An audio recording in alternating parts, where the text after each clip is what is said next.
my loves, welcome back to the channel. Welcome to another true crime video. I am really excited to tell you guys about today's true crime. I've actually known about this true crime for a little bit now, and when I was researching for this next video, I thought about this whole story and everything, and I just really wanted to talk about it and bring light to it, you guys, because this is something that it can happen, okay? It did happen, and it can definitely happen again. So if you guys like true crime videos, make sure you guys subscribe down below and hit the little bell button so that you guys get notified whenever I post a new video, okay? I do all different types of videos here on my channel, so you will definitely find something that you will like. And don't forget to give this video a big thumbs up, not only for me, but also for Miss Jan Broberg, which is the main topic of today's video.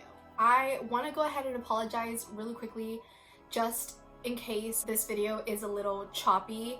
I'm just getting over being sick. I think my voice is back to its normal state of volume. If I do clear my throat a lot, just know that, you know, I'm good. I'm just getting over being sick.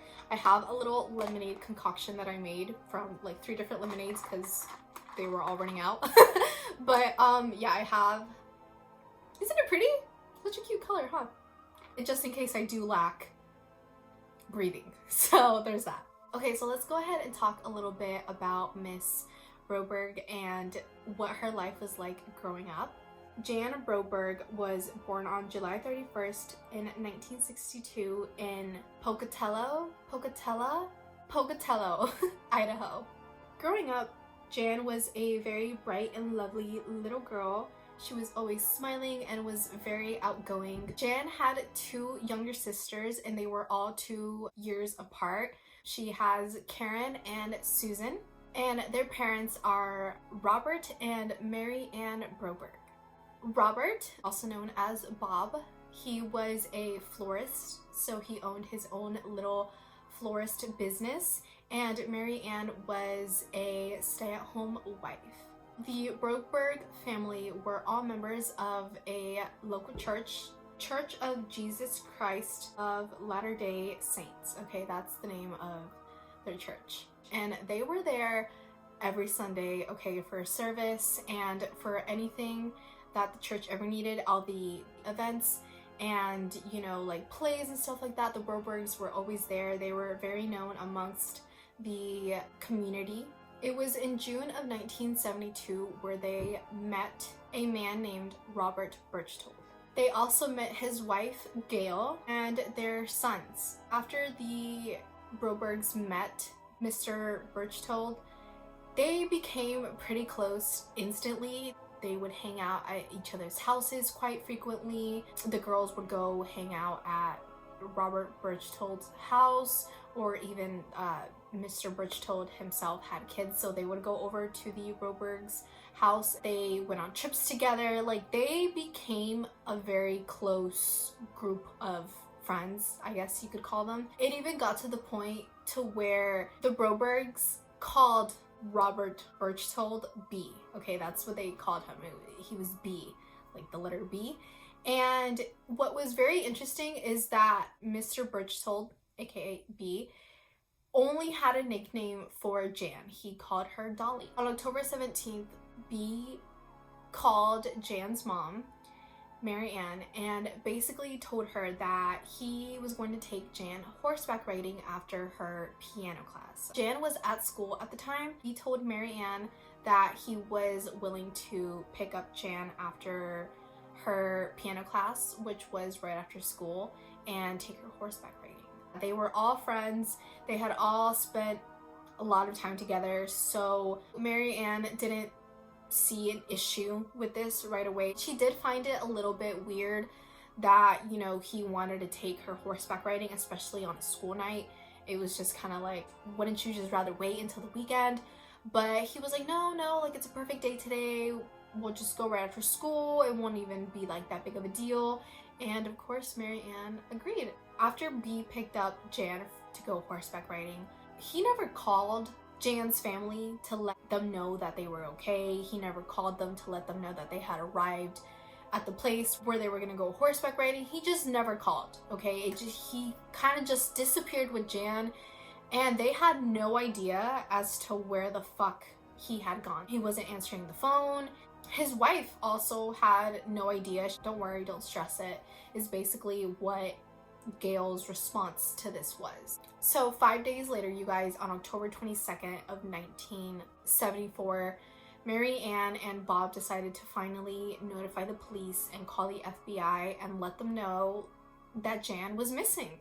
The FBI did find this a little bit weird that, you know, it took Bob and Mary Ann a little bit longer to notify them that Jan was missing. Back in the day, everything was so much more different than it is now. And since they were all friends and stuff like that, they didn't really question B right off the bat. It wasn't until a few days later when Jan never came back that they started to get really worried. FBI quickly got to investigating, and it didn't take them very long before they found Birchtold's car. When they found Birchtold's car, one of the windows was actually busted from the inside out. Also found blood on the car and on the window and stuff like that.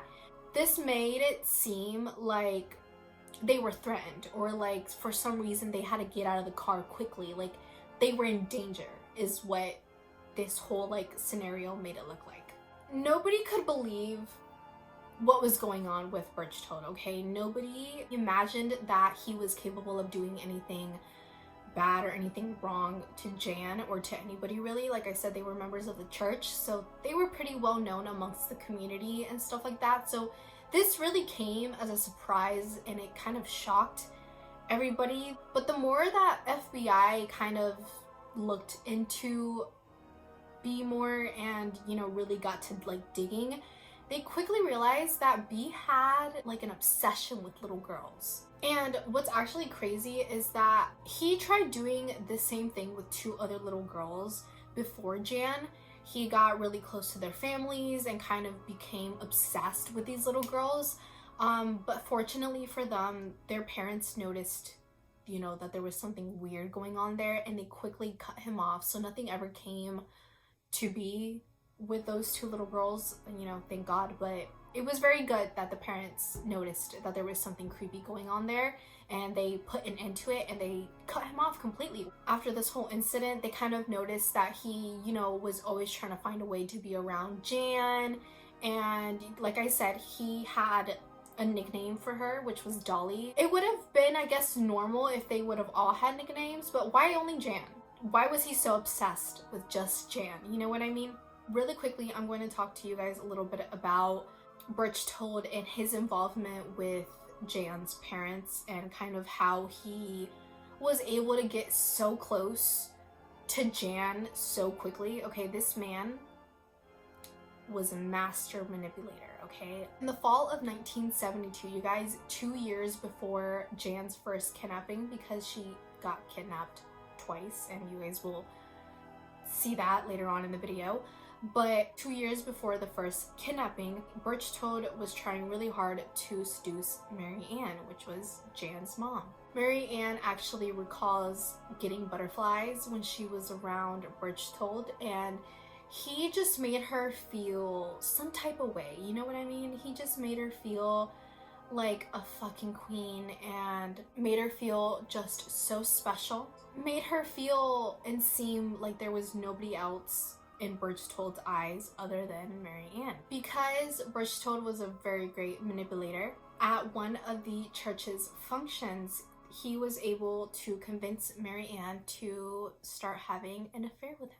After that affair started, okay, a little bit later, Birchtold actually came to Bob, Jan's dad, and basically confided in him and was like, hey man, like, I'm just very sexually frustrated. Things are just, you know, not okay, and they haven't been okay for a while. Do you think you could help me out? I'm sure you guys can put 2 and 2 together as to what ended up happening with Jan's dad and B, but they did have a sexual encounter.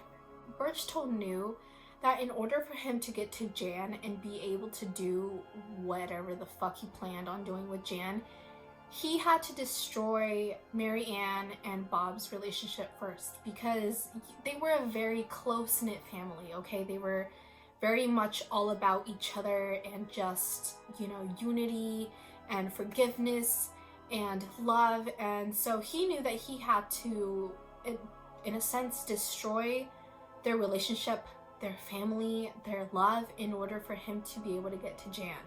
And that's exactly what he did. In January of 1974, Birchtold was actually reprimanded by the High Council of the church for his involvement with another little girl, you guys. This man had gotten caught before with little girls, okay? This wasn't like anything new to him. Like I mentioned earlier, there was incidents with 2 other little girls, but their parents were luckily able to notice something and quickly shut him out. And again, another incident happened with a little girl, and the church actually found out about this one and, you know, basically were like, no, we do not want your kind in our church. They actually made him take therapy. What the therapist told him to do was to spend more time with the Broberg's daughters, okay, with Karen, Susan, and Jan. And while he slept over at the Broberg's home, he was supposed to listen to these like recordings, you guys, and the recordings are just fucking creepy. And the therapist that was assigned, he had actually lost his license while he was giving therapy to B, which in itself is very, very questionable. Like, why the fuck did you lose your license to be a therapist? Like, what did you do? You know what I mean? Like, I feel like to lose your license to practice your career, like, you really have to do something extremely horrible for that to happen, you know? That's what the therapist recommended for B, was for him to spend more time with Jan, Karen, and Susan, and to sleep over at their houses. And when he would sleep is when, you know, he would play these just creepy recordings while B was sleeping over at Jan's house and Jan's bed. He was actually drugging Jan, okay? He was giving her sleeping pills, and he would sleep over at Jan's house in Jan's bed 4 times a week, you guys. And this went on for almost 6 months. 4 times a week, this creep was sleeping with this little girl, listening to creepy ass tapes for almost 6 months. I just really quickly want to mention, you guys, that the church that the Brobergs and Birchtold's family all went to was all about forgiveness. Being able to forgive people and being able to look past what they did and, you know, believe that you can become a better person, which I like that idea, you know, of forgiveness, because I think that's a great way of living, to forgive people and to always believe that they can do better. But there's some people that can't, okay? There are just some people in life that cannot become better people. They are just shitty individuals, and it is what it fucking is, you know? So I just wanted to mention that to you guys real quick, because I know it's like, what the fuck, if he did all this like creepy stuff with these other little girls and was being, you know, fucking weird with Jan, like, why did her parents allow him to sleep in the same bed as him? It was because of that. They believed that he could be better. They believed that he could, you know, become a better human by forgiving him and allowing him the chance to work on himself. So that's basically why. While Birchtold was listening to these creepy tapes that the therapist told him to listen to, he was actually playing some other tapes for Jan while she slept and while he drugged her. And these tapes, you guys, were basically of these little aliens, okay? And they had names. Zeta and Saffron. I'm really, really sorry if I pronounce any of these things wrong, but those were the names of the aliens that were speaking to Jan through this little recording, okay? These made-up aliens, you guys, basically told Jan that she had a mission. Jan's mission was for her to have a baby with, you guessed it, B, in order for her to save not only herself, but her family and the alien planet as well. Our little humans nowadays are so smart, okay? They're so incredibly smart and competent and just extraordinary little humans, okay? But we can't forget that they are still little humans, okay? They are still little people, and they can be very easily manipulated, okay, you guys, especially with like aliens and like monsters and just like creepy things like that. Us as adults, we believe in them, and you know, we can identify what is real and what is fake, at least to some extent. But you know, it's a lot harder to manipulate, you know, an adult compared to a little human that's only 12 years old. You know what I mean? It's so much easier to just make her believe that this is really happening and she really has to save these aliens and this planet and this other life, or else, like, you know, something bad will happen to her and her family. Especially like being drugged, you guys, with like sleeping pills, like that just makes you all sorts of like loopy and all sorts of just like confused. And then, like, you know, you believe what you're getting told because this man has, you know, has given you no other reason to not believe him. He's very close to your family. You've spent so much time with him, so you just kind of, you believe it. The circumstances, man, like just being so drugged up by somebody that you really believe in and you really trust, and you know, he's been nothing but kind to you, and just all these things. Like, I can see why she really believed that, you know, she had a mission and she had to have a baby and all this stuff. Like, it's just, you guys, it's just, this is just so insane to me. 35 days later, after the first kidnapping, Berchtold finally got in contact with Jan's parents and basically let them know that they had actually gotten married in Mexico, because in Mexico at the time, you just had to be 12 years old in order for you to be married. That was like the legal age of consent in Mexico was 12. It's different now. Let me just say, it is different now. I believe it's 16 now, which I still a little bit crazy, getting married at 16, but you know, it's better than 12. He basically told Mary Ann that he wanted to come back to the US with Jan, and he wanted to marry her. But of course, here in the US, it is very illegal to do anything regarding a minor. So he knew that, you know, if he were to come back with Jan, he would face jail time, and they would take Jan away from him, which is not what he wanted at all. He wanted Jan's parents to basically sign some paperwork and for them to give Berchtold permission to marry their daughter here in the US. B made it very clear to Jan that she was gonna go back to her family, but she could not speak about the mission. She couldn't tell anybody about it or about Zeta and Zephron, the aliens that were supposedly, you know, in charge of the mission. She couldn't talk about what they lived through in Mexico. She couldn't tell anybody about these sexual encounters that they had had. He told her that she couldn't be around any other men, she couldn't talk to any other men, or else one of her sisters would go blind and they would take the other one in place of Jan to finish off the mission.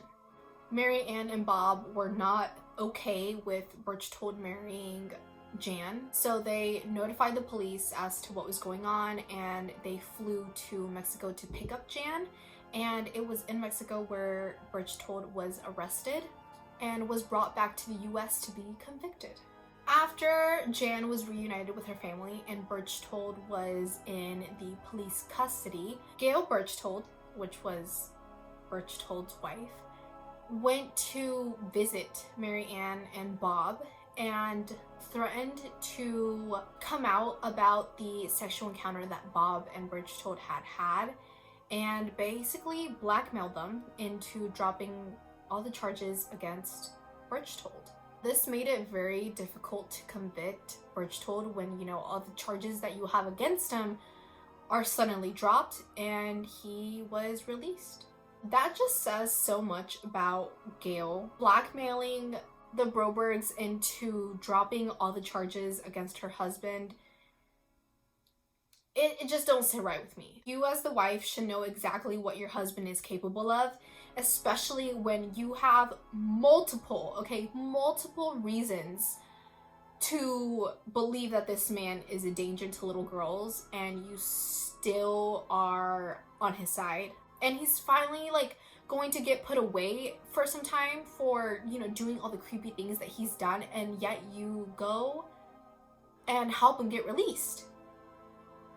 What the fuck, Gail? The following year, you guys, in the spring of 1975, Mary Ann met with B for the first time after he was released and he kidnapped Jan for the first time. She decided to meet with him at his motorhome.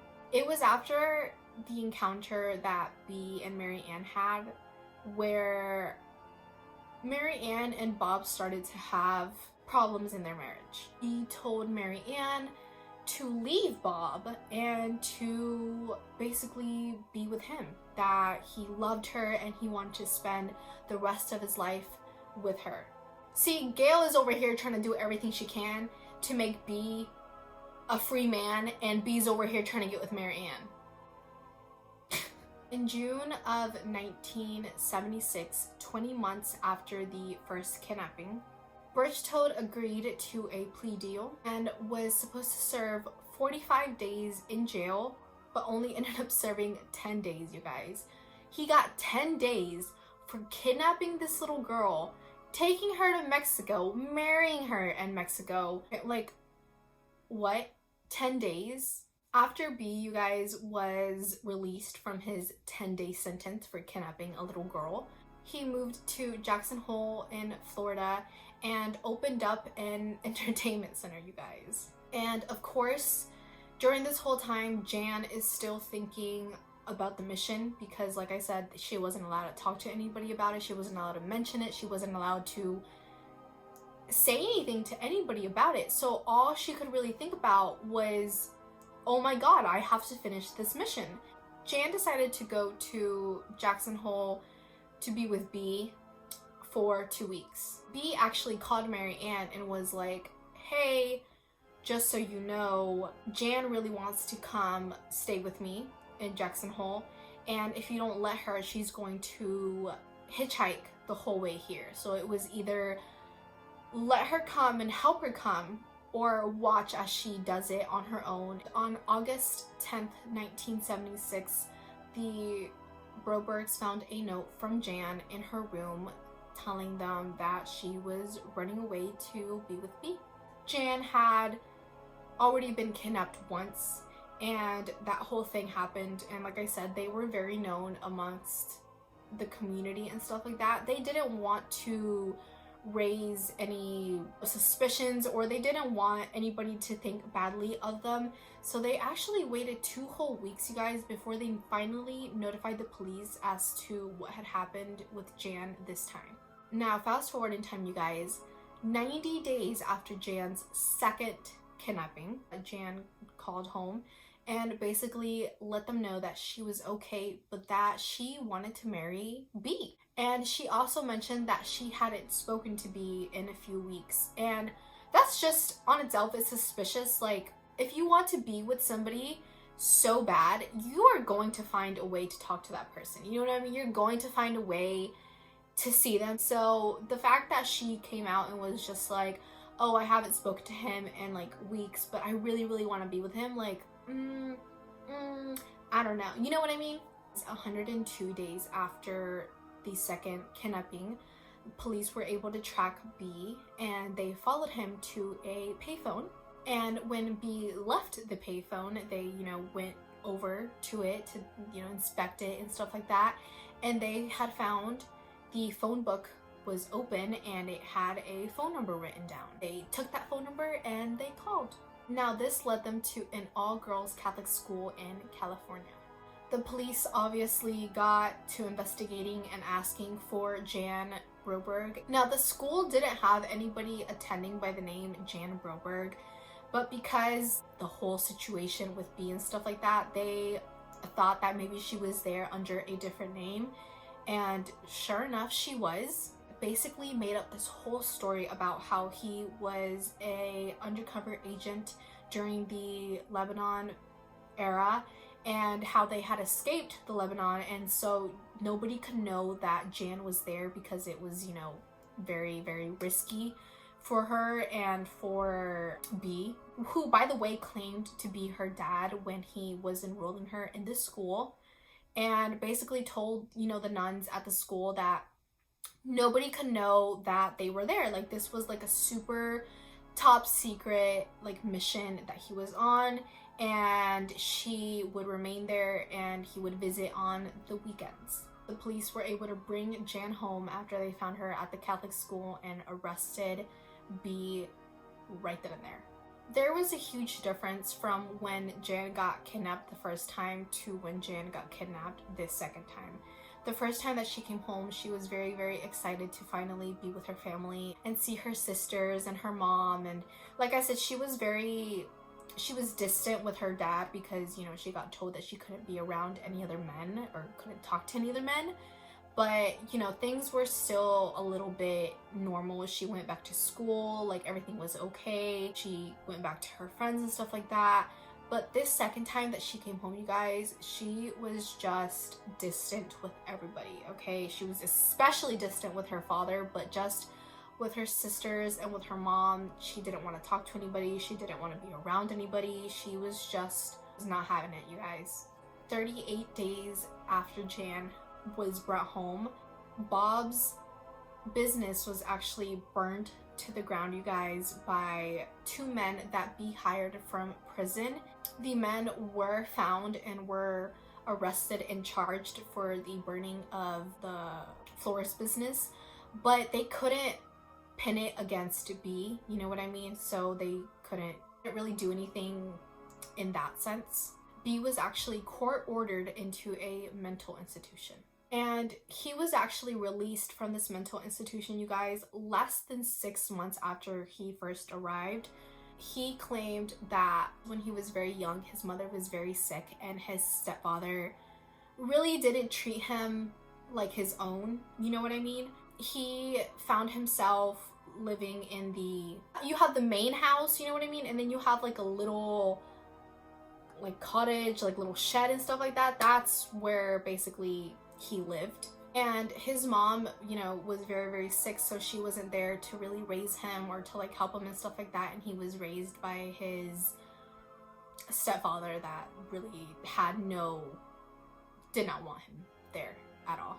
In June of 1976, you guys, 18 months after Jan came home for the second time, she actually went to a drama camp with her friends through the school. Her parents were obviously a little concerned as to if, you know, it was a good idea for Jan to be out on her own after, you know, considering what had happened to her in the past. But, you know, she was 15 at the time. She was almost going to be 16. And so they figured, why not let her live her life as a normal kid and go off and, you know, do the things that she likes to do. At this camp, you guys, there was actually a little boy that really liked Jan. This whole time, Jan still thinks that she has to complete this mission, okay? Jan still thinks that she has to have the baby with B to save the alien planet and her sisters and her family and stuff like that. So Jan was, you know, happy that a little boy was like showing interest in her, but at the same time, she didn't want anybody showing interest in her because, you know, that meant that one of her sisters would go blind, the other one would have to finish her mission, and her family and the alien planet, the alien race, would be destroyed.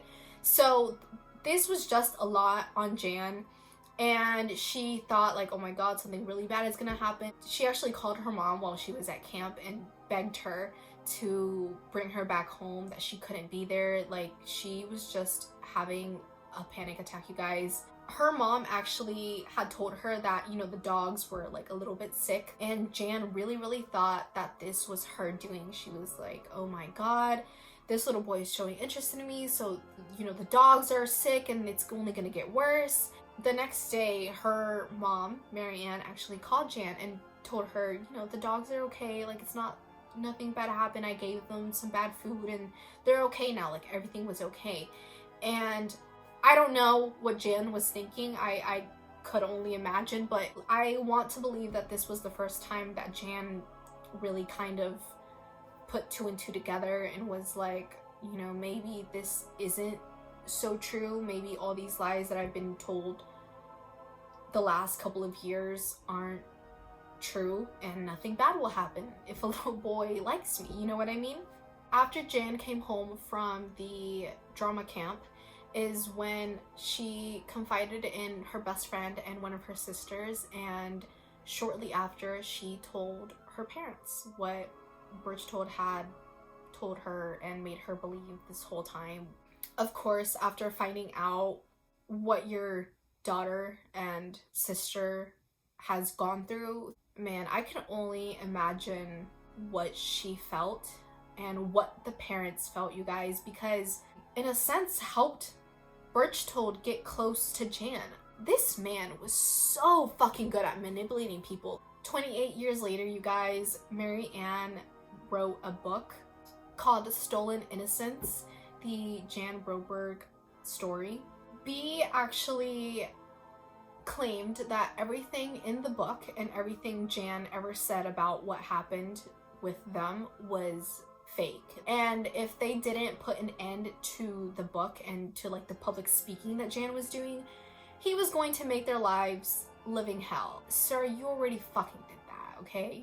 He actually ended up showing up at one of Jan's public speaking appearances that she had, and he was arrested and charged with 3 felonies and 2 misdemeanors. This man, you guys, did not want to go to jail, okay? He basically said that if he got charged with anything, he was going to kill himself, and that's exactly what the fuck he did. After he got charged, he took all his heart medication and killed himself. Jan is now happily married, and she actually has a son from a previous marriage, so things seem to look up for her and her family.